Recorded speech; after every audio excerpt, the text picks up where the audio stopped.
종로에 이제 빌딩을 팔아서 25억 차익을 봤다. 뉴스 기사를 보면 얼마의 시세 차익을 봤다라는 뉴스가 나오는 거고 얼마에 사고 얼마에 팔았다만 나오지. 맞아요. 그 취득세는 계산 안 하나요? 누구 공짜로 그쵸. 취득세 면제도 아니고. 뭐 저야 전문가이기 때문에 다 알고는 있지만 굉장히 생각보다 여러분들이 알고 계신 것부터 엄청난 시세 차익을 보기는.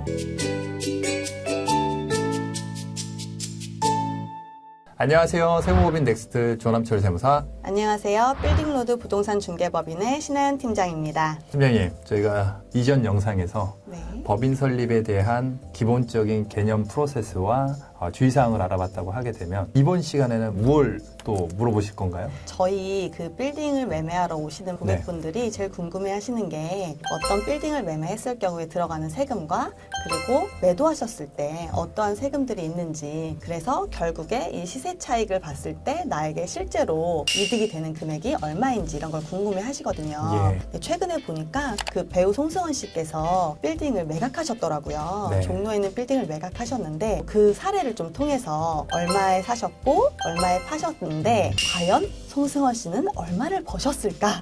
이게 좀 궁금하거든요. 맞아요. 그리고 뉴스 기사를 보면 얼마의 시세 차익을 봤다라는 네, 뉴스가 나오는 거고. 그게 정말 진짜인지 좀 궁금해요. 왜냐하면 제 전문가 입장에서 보게 되면 그에 따른 부대 비용들도 참 많이 발생이 되거든요. 그렇죠. 그런데 뉴스에서는 얼마에 사고 얼마에 팔았다만 나오지 그 맞아요. 과정에 붙는 뭐 취득세라든지 재산세라든지 종부세라든지 그런 세금들이 안 나오다 보니까 사람들 맞아요. 모르지 않습니까? 그거는 마치 우리가 통닭집에서 하루에 매출 100만 원 했다고 100만 원 번 줄 아는 거랑 똑같은 거거든요. 그쵸. 닭값은 40%니까 그럼 60% 벌었네. 그렇습니까?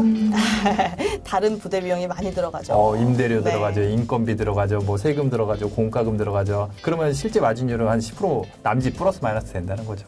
그런 것처럼 건물 매매하는 과정에서도 똑같은데요. 오늘 시간에는 어쨌든 송승헌 씨 빌딩 매매에 대한 케이스를 분석해 봄으로써 실제 어떻게 구입이 되고 어떤 집 간접적인 비용들이 발생이 되는지 조금 더 구체적으로 설명을 드리도록 하겠습니다. 25년 2월 달의 기사인데요. 매일경제 뉴스네요. 부동산 투자로 얼굴값 하네. 송승헌 씨 워낙 잘생기셨으니까. 어릴 때부터 이제 유명하셨던 분이라서 종로에 이제 빌딩을 팔아서 25억 차익을 봤다라고 이제 이야기가 나왔던 것 같아요. 그리고 기사 내용을 몇 개 좀만 더 보게 되면은 가족 법인 명의로 종로구 관철동에 빌딩을 매각해서 25억 시세 차익을 받고 그다음에 가족 법인을 활용해서 스토메스 컴퍼니를 통해 갖고 명의를 가지고 있었던 젊음의 거리 259억 5천만 원에 매각을 했다. 라고 되어 있고요. 2028년도 6월 달에 235억에 취득한 바가 있다. 그 다음에 매입할 당시에는 152억 정도의 근저당 설정된 것까지 좀 구체적인 내역이 네. 있는데요. 제가 이 내역을 바탕으로 등기부등본도 떼어봤고요. 그 다음에 부동산 등기부등본, 법인 등기부등본, 그 다음에 법인 재무제표까지도 제가 분석을 좀 해봤는데 추정할 수 있는 부분들에 대해서 몇 가지 코멘트를 드리도록 하겠습니다. 우선은 재산세라는 게 있고 종부세라는 게 있지 않습니까? 그렇죠. 저희가 이제 주택 같은 경우는 강남에 아파트 갖고 있으면은 종부세가 나오는 걸로 알고 계시는데 일반적인 상업용 건물 같은 경우는 종부세가 과표 자체가 네. 크기 때문에 잘 안 나오는데 그러면 이 송승헌 씨 같은 경우는 재산세와 종부세가 얼마 정도 나왔을까요? 우선 시가 표준액을 뽑아봤더니요. 토지가 130억, 건물이 한 10억 정도가 나와서 총 과표가 140억 정도가 나왔고요. 네. 시가 표준액이. 그로 인한 토지에 대한 재산세 과세 표준이 한 91억 정도. 네. 그 다음에 세율이 0.4% 하게 되면 누진공제에 좀 빠지게 되면 재산세가 연간 한 3,300만 원 정도 예상이 됐고 네. 6년치를 보유했기 때문에 그로 인해서 한 2억 정도의 재산세를 납부를 했습니다. 물론 임대료가 나왔다고 하게 되면 시세 차익을 맞출 수가 있긴 했겠죠. 그리고 이제 건축물에 대한 재산세도 6년간 한 1,000만 원 정도, 그다음 종합부동산세가 한 1억 5천 정도 비슷한 방식으로 산출이 됐고요. 결국 6년 동안 3억 7천에 가까운 재산세, 종부세가 발생이 된 걸로 계산을 해봤고요. 이런 부분이 운영 과정에서 임대료를 받아갖고 내는데 네. 사실 팀장님이 더 잘 아시겠지만 서울의 임대 수익률 자체가 좀 낮은 편이죠. 보통 몇 프로 정도 되죠? 강남 같은 경우는 2%에서 3% 정도면 잘 나온다고 보실 수 있고요. 강북 주요 요지의 옆세권에 있는 좋은 빌딩들은 한 4% 정도 나오면 굉장히 훌륭하다고 볼 수 있습니다. 대기업이나 글로벌 기업이 입점이 해 있다는 전제가 되겠네요. 아무래도 장기 또 계약이 되어 있고 그런 경우가 굉장히 참 중요한 것 같기도 하는데요. 어쨌든 그런 세금이라는 부분이 보이지 않는 세금이 한 3억 7천 정도가 숨어져 있었지 않습니까? 네. 그리고 그 운영 과정에 3억 7천이라고 하게 되면 6년이면 거의 1년에 한 6천만 원씩 발생이 된 거고요. 네. 뭐 저야 전문가이기 때문에 회사의 재무제표를 분석하고 실제적으로 어떤 숫자가 나왔는지까지 다 알고는 있지만 굉장히 생각보다 여러분들이 알고 계신 것부터 엄청난 막 수익을 발생시키고 엄청난 시세 차익을 보기는 어려운 구조거든요. 그렇죠. 그리고 결국은 259억에 매각을 하시고 구입을 247억 정도. 이거는 247억은 취득세 또 이제 계산해 주셔야죠. 계산했고 중개 수수료까지 포함을 했을 때 247억이라는 금액이 산출이 됐고요. 네. 그래서 차익 자체는 뭐 25억이라고는 했으나 취득세가 벌써 10억이 들어가지 않습니까? 그쵸. 4.6%만 한다 하더라도. 그래서 차익이 25억이 아니라 벌써 12억이에요. 반토막 났습니다. 네. 사람들은 그냥 뉴스 태우기 좋게끔 네. 이렇게 하지만은 뭐 취득세는 계산 안 하나요? 뭐 공짜로 그쵸. 취득세 면제도 아니고. 그 다음에 이제 부동산 세금이 아까 3억 6천 발생이 된다고 했지 네. 않습니까? 그럼 8억이에요. 차익이 25억이 아니라 지금 12억 취득세 나갔죠. 네. 그 다음에 뭐 중간에 중개 수수료 나갔을 거고, 그 다음에 부동산 재산세, 종부세 나갔을 거고, 네. 시세 차익은 8억입니다. 8억. 네. 그렇죠. 그렇게 되고요. 그 다음에 이제 추정할 수 있는 게 임대 수익이 대략 연에 한 9억 정도 들어오신 걸로 판단이 되고, 그 다음에 이자 비용도 연에 한 6억 5천 정도 납부를 하셔서 기타 재산세 비용 처리하게 되면 사실은 임대를 해서 그냥 다 돈 나가고 세금 나가고 비용 처리했더니 남는 게 거의 없었습니다.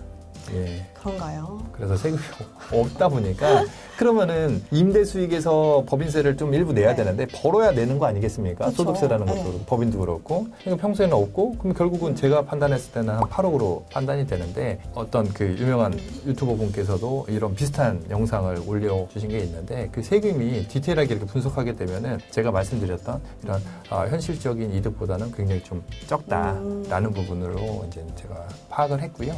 그렇죠. 여기에 또 이제 건물 관리하는 데 들어간 유지 보수 비용들은 또 반영이 안 됐을 거 아니에요. 그렇죠. 그런 비용까지 합치면 또 네. 추가로 들어가는 비용들이 더 있을 것으로 보입니다. 네. 그래서 저희가 말씀을 드리려고 하는 거는 건물을 사든지 간에 사업을 하든지 간에 직접비뿐만 아니라 그에 따른 간접비도 고려를 해야 되는 거고 시세 차익이 뭐 8억이면 나쁘지는 않은 거죠. 일반 그 사람이 8억 벌려고 하게 되면. 그런데 자기 자본을 수십억을 넣고 그다음에 거의 150억을 대출 받아갖고 그거를 구입해서 6년 동안 운영해서 8억 벌었다고 하면은 이거는 수익률로 보게 되면 굉장히 낮은 거기 때문에 완전히 성공적인 그런 거라고 보기는 어렵고요. 그보다도 뭐 다양한 사례들이 또 워낙 있다 보니까 훨씬 더 시세 차익이 많이 났을 때 아 정말 투자 잘했다라는 말이 나오는 것 같습니다. 또 지금 양도세는 아직 계산을 안 된 거잖아요. 맞습니다. 네, 양도세도 한번 좀 계산해 주세요. 네, 양도세 표현은 이 개인 사업자, 개인들이 양도세라는 표현을 하고요. 법인은 모든 세금을 법인세로 내게 되어 있습니다. 아, 네. 그래서 편의상 양도했으니까 양도세라고 할 수 있지만 우리가 법인 명의로 이 네. 성수원 씨도 법인으로 취득했기 때문에 법인세가 나오고요.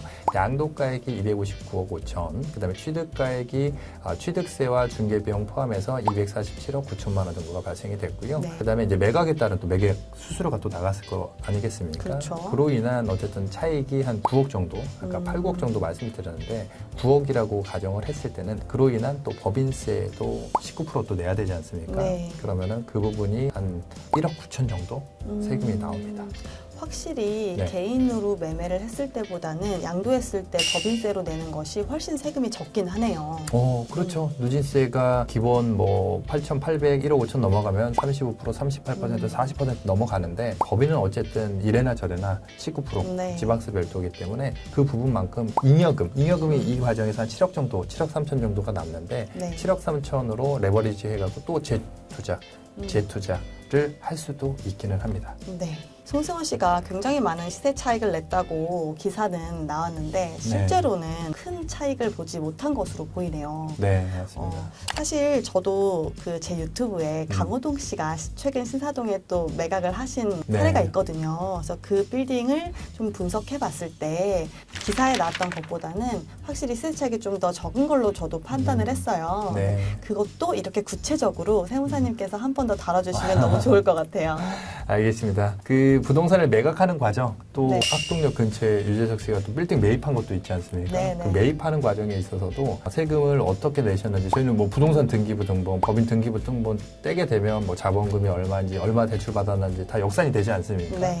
그런 것들을 좀 하나씩 팀장님께 좀 알려드리는 시간을 갖도록 하겠습니다. 너무 좋을 것 같습니다. 네. 이번 시간에는 송승헌 씨 빌딩 매매 과정에서의 어떤 세금 플로우에 대해서 알아봤는데요. 다음 시간에도 또 다른 케이스로 찾아뵙도록 하겠습니다. 이번 영상은 여기서 마치도록 하겠습니다. 감사합니다. 감사합니다.